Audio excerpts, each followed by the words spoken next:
मंगल भवन मंगल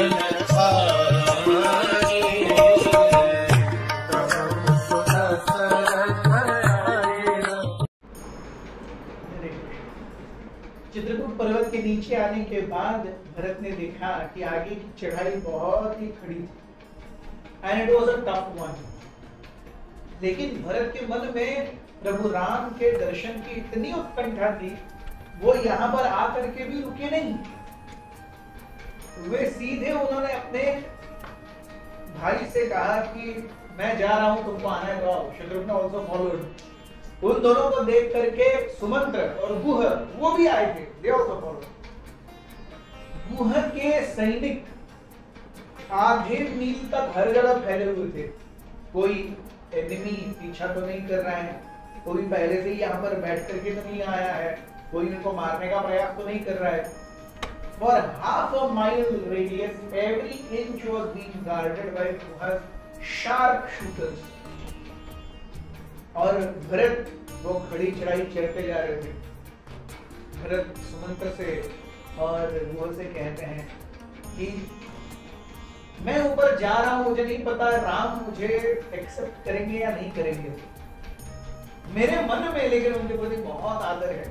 I am just somehow waiting to see the beautiful face of Lord Ram and to keep my head on his lotus feet and just cry and beg forgiveness. मैं उतने के लिए ही जा रहा। लेकिन जितना मुझे पता है, राम के हृदय में जितनी दया है, जिस प्रिंसिपल्स के लिए राम खड़े हैं, वो मुझे कभी भी अपने से दूर नहीं रखेंगे। भरत ये भी जानते थे कि इस क्रूशियल डिसीजन में कि राम को वापस आना चाहिए या नहीं, इसमें मेन इन्फ्लुएंसर्स होंगे उनकी तीन माएं, कौशल्या, सुमित्रा, कैकेयी और गुरु वशिष्ठ। तो सुमंत्र को भरत ने कहा था इन चारों को पक्का ऊपर लेके आना, क्योंकि अगर Ram puts his foot down, Bharat cannot say anything. That's the chemistry between them. But who can make Ram do something opposite to his mind? It is only his three mothers and Guru Vasishtha. So he started climbing up. और बीच में ही थोड़ा थक करके उन्होंने जब हाथ ऐसे टेका, एक पेड़ के सहारा लिया, तो एकदम से उन्हें एकदम सॉफ्ट फीलिंग हुई। ये घनघोर जंगल में सॉफ्ट फीलिंग कैसे दे रहा है पेड़? देखा तो वहां पर एक हिरन की छाल है। हिरन की छाल मतलब डेफिनेटली यहाँ पर राम और सीता ने हिरन की छाल को रखा है सूखने के लिए। वो और ऊपर जाने लगे। His mind was racing with thought. He was not able to contain his joy, and he was not able to check his emotions.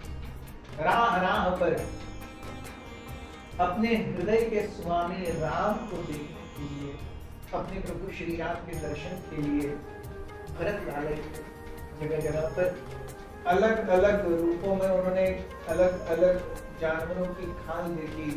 And he could understand कि definitely we are drawing close to lord Ram's कुटिया।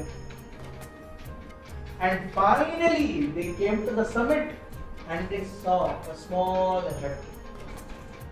उस कुटिया के बाहर में बहुत सारा अपने आप को गर्म रखने के लिए, कुकिंग करने के लिए और यज्ञ करने के लिए फायर वुड काट करके रखा हुआ था।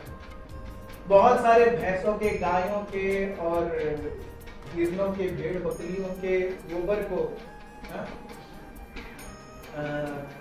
सुखाने के लिए रखा हुआ था ताकि उसको फ्यूल के रूप में यूज किया जाए। बाहर से अनेक सुंदर नक्काशी की गई थी झोपड़ी, और झोपड़ी के बीच में से आहुतियों की एक काली धारा बाहर आ रही थी, स्मोक की, which means जो कोई भी अंदर है वो यज्ञ कर रहा है। तो जैसे ही भरत और शत्रुघ्न थोड़ा पास में आए, ये कुछ क्लियरली सी राम एक यज्ञ कर रहे हैं और लकड़ी के स्पून से घी ले करके हवन अग्नि में डाल रहे थे।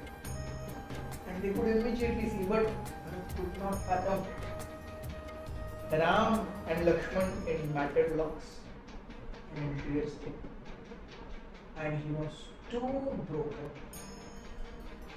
भरत और शत्रुघ्न दोनों आए, दोनों ने एक झड़प मारी प्रभु राम के चरणों के प्रति।